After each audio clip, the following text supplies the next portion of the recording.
एक जंगल में सभी जानवर मिलजुल कर रहते थे। उस जंगल में एक बहुत ही विशाल व सुंदर झील थी। जंगल के सभी जानवर उसी झील के पानी से अपनी प्यास बुझाते थे। सब कुछ हंसी रुसी चल रहा था कि इसी बीच न जाने कहां से एक भयानक राक्षस उस झील में रहने के लिए आ गया। उस राक्षस ने उस झील पर कब्जा कर लिया और झील को ही अपना घर बना लिया। राक्षस ने जंगल के सभी जानवरों को उस झील में घुसने से व वहां का पानी इस्तेमाल करने से मना कर दिया। इसी जंगल में बंदरों की एक विशाल टोली भी रहती थी।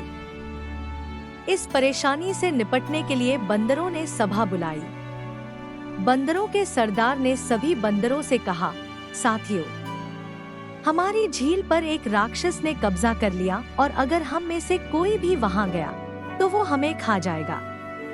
बंदरों ने अपने सरदार से कहा, लेकिन सरदार, पानी के बिना हमारा गुजारा कैसे होगा?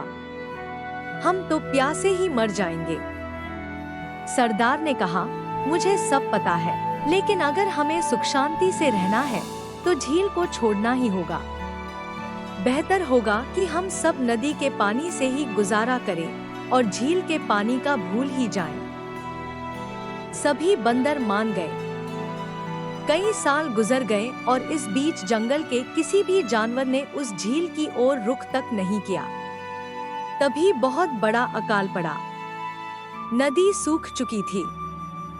खाने और पानी की किल्लत के चलते जंगल के सभी जानवर उस जंगल को छोड़कर जाने लगे, लेकिन बंदरों को टोली को इस जंगल से बेहद लगाव था। उन्होंने इस समस्या से निपटने के लिए बैठक बुलाई। सभी बंदरों ने कहा, अगर जल्द ही पानी की व्यवस्था नहीं हुई तो हम सब मर जाएंगे।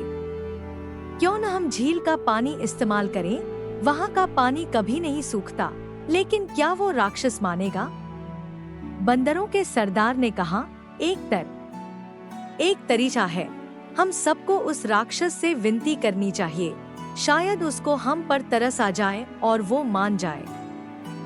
सभी बंदर झील के पास गए।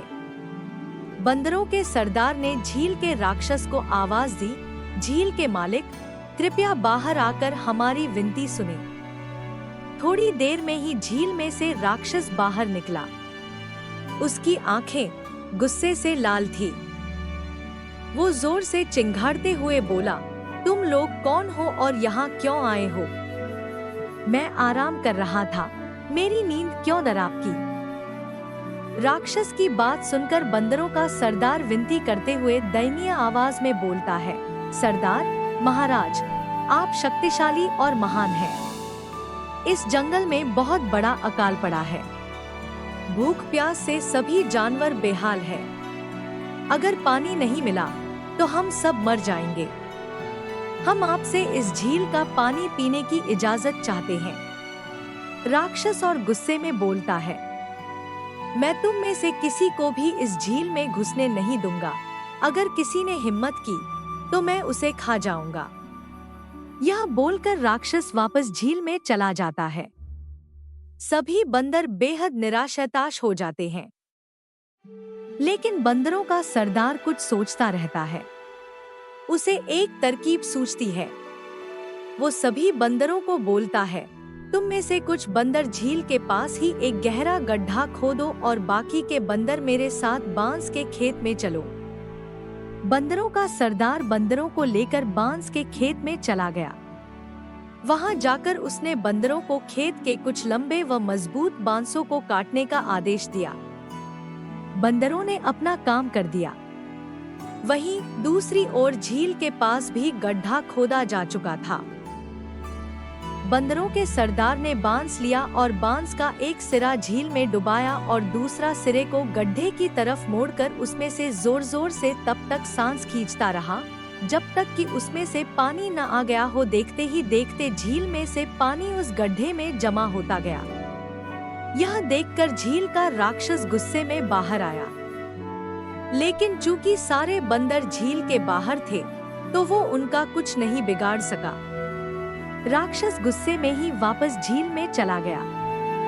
बंदरों ने खुशी खुशी झील का मीठा पानी खूब मजे से पिया।